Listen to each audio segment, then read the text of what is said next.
TED Women, what's up? Not good enough.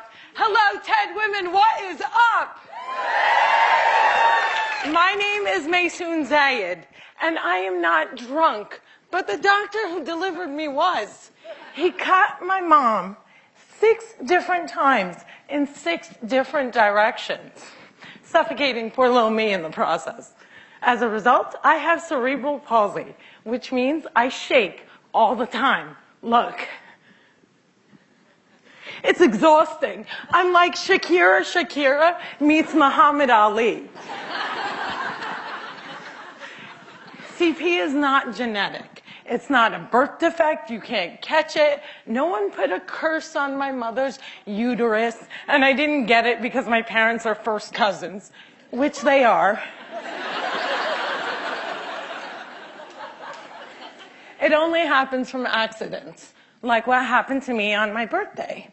Now, I must warn you, I'm not inspirational.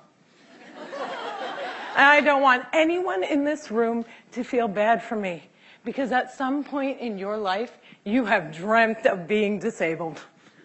Come on a journey with me. It's Christmas Eve. You're at the mall. You're driving around in circles looking for parking. And what do you see? 16 empty handicap spaces. And you're like, God, can't I just be a little disabled?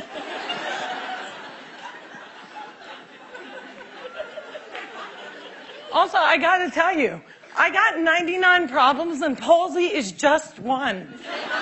If there was an oppression Olympics, I would win the gold medal. I'm Palestinian, Muslim, I'm female, I'm disabled, and I live in New Jersey.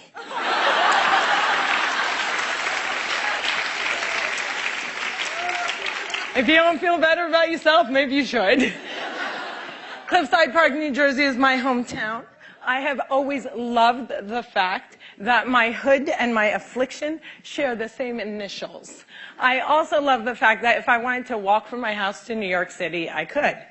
A lot of people with CP don't walk. But my parents didn't believe in can't. My father's mantra was, you can do it. Yes, you can. So, if my 3 older sisters were mopping, I was mopping. If my 3 older sisters went to public school, my parents would sue the school system and guarantee that I went too. And if we didn't all get A's, we all got my mother's slipper. My father taught me how I walk when I was 5 years old by placing my heels on his feet and just walking. Another tactic that he used is he would dangle a dollar bill in front of me and have me chase it. My inner stripper was very strong, and by the first day of kindergarten, I was walking like a champ who had been punched one too many times. Growing up, there were only 6 Arabs in my town, and they were all my family. Now there are 20 Arabs in town, and they are still all my family. I don't think anyone even noticed we weren't Italian.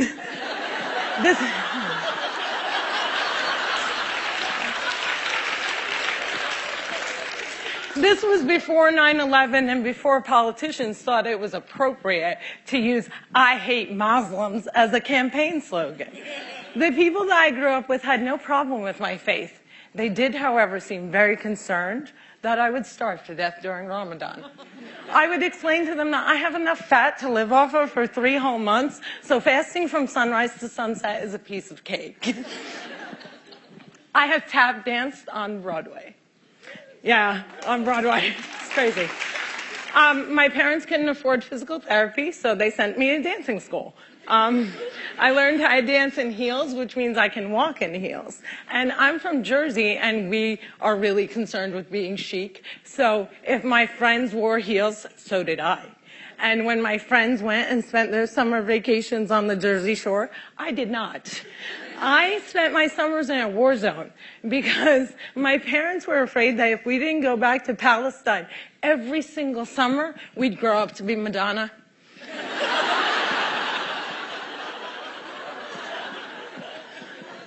Summer vacations often consisted of my father trying to heal me. So I drank deer's milk, I had hot cups on my back, I was dunked in the Dead Sea, and I remember the water burning my eyes and thinking, it's working, it's working! But one miracle cure we did find was yoga. I have to tell you, it's very boring. But before I did yoga, I was a stand-up comedian who can't stand up. And now I can stand on my head. My parents reinforced this notion that I could do anything, that no dream was impossible. And my dream was to be on the daytime soap opera General Hospital. I went to college during affirmative action and got a sweet scholarship to ASU, Arizona State University, because I fit every single quota. I was like the pet lemur of the theater department. Everybody loved me. I did all the less than intelligent kids' homework. I got A's in all of my classes, A's in all of their classes. Every time I did a scene from The Glass Menagerie, my professors would weep. But I never got cast. Finally, my senior year, ASU decided to do a show called They Dance Real Slow in Jackson. It's a play about a girl with CP. I was a girl with CP. So I start shouting from the rooftops, I'm finally going to get a part. I have cerebral palsy. Free at last. Free at last. Thank God almighty I'm free at last. I didn't get the part. Sherry Brown got the part. I went racing to the head of the theater department, crying hysterically like someone shot my cat, to ask her why. And she said it was because they didn't think I could do the stunts. I said, excuse me, if I can't do the stunts, neither can the character.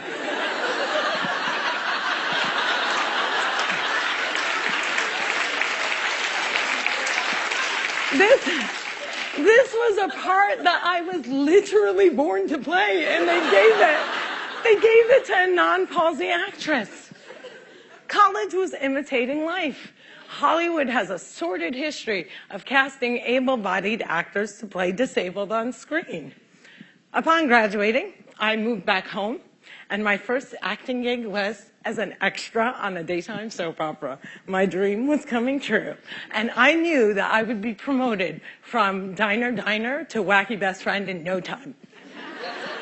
But instead, I remained a glorified piece of furniture that you could only recognize from the back of my head.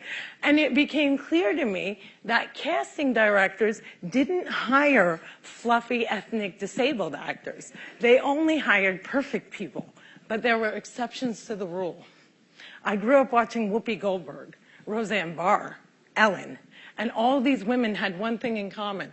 They were comedians. So I became a comic.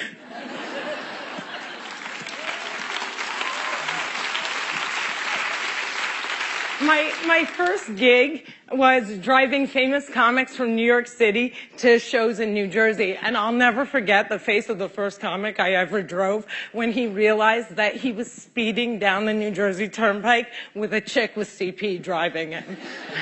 I performed in clubs all over America, and I've also performed in Arabic in the Middle East, uncensored and uncovered. Some people say I'm the first stand-up comic in the Arab world. I never like to claim first, but I do know that they never heard that nasty little rumor that women aren't funny and they find us hysterical. In 2003, my brother from another mother and father, Dean Obidala, and I started the New York Arab American Comedy Festival, now in its 10th year.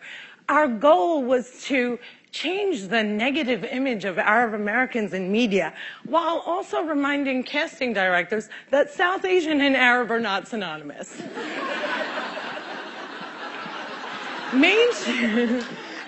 Mainstreaming Arabs was much, much easier than conquering the challenge against the stigma against disability. My big break came in 2010. I was invited to be a guest on the cable news show Countdown with Keith Olbermann. I walked in looking like I was going to the prom, and they shuffle me into a studio and seat me on a spinning rolling chair. So I looked at the stage manager and I'm like, excuse me, can I have another chair? And she looked at me and she went, 5, 4, 3, 2, and we were live, right? So I had to grip onto the anchor's desk so that I wouldn't roll off the screen during the segment. And when the interview was over, I was livid. I had finally gotten my chance and I blew it. And I knew I would never get invited back. But not only did Mr. Oberman invite me back, he made me a full-time contributor, and he taped down my chair.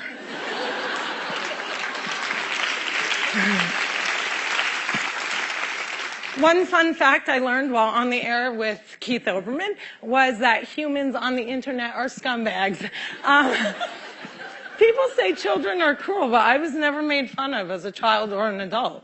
Suddenly, my disability on the World Wide Web is fair game.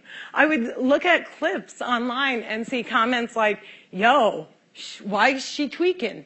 Yo, is she retarded? And my favorite, poor Gumby-mouthed terrorist, what does she suffer from? We should really pray for her. One commenter even suggested that I add my disability to my credits. Screenwriter, comedian, palsy. Disability is as visual as race. If a wheelchair user can't play Beyonce, then Beyonce can't play a wheelchair user. The disabled are the largest... Yeah, clap for them, man. Come on.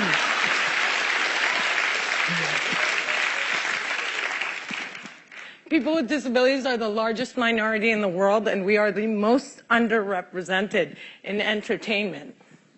The doctor said that I wouldn't walk, but I am here in front of you. However, if I grew up with social media, I don't think I would be. I hope that together we can create more positive images of disability in the media and in everyday life. Perhaps if there were more positive images, it would foster less hate on the internet. Or maybe not. Maybe it still takes a village to teach our children well. My crooked journey has taken me to some very spectacular places. I got to walk the red carpet, flanked by soap diva Susan Lucci and the iconic Lorraine Arbus.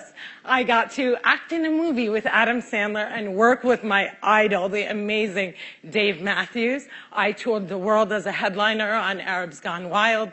I was a delegate representing the great state of New Jersey at the 2008 DNC, and I founded Maysoon's Kids, a charity that hopes to give Palestinian refugee children a sliver of the chance my parents gave me. But the one moment that stands out the most was when I got, before this moment, but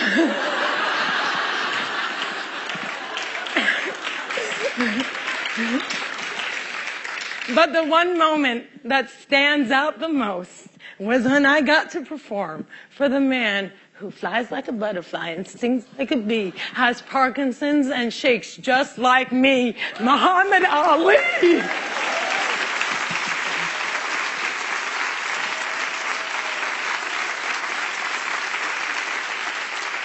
It was the only time that my father ever saw me perform live, and I dedicate this talk to his memory. Allah yarhamak yaba.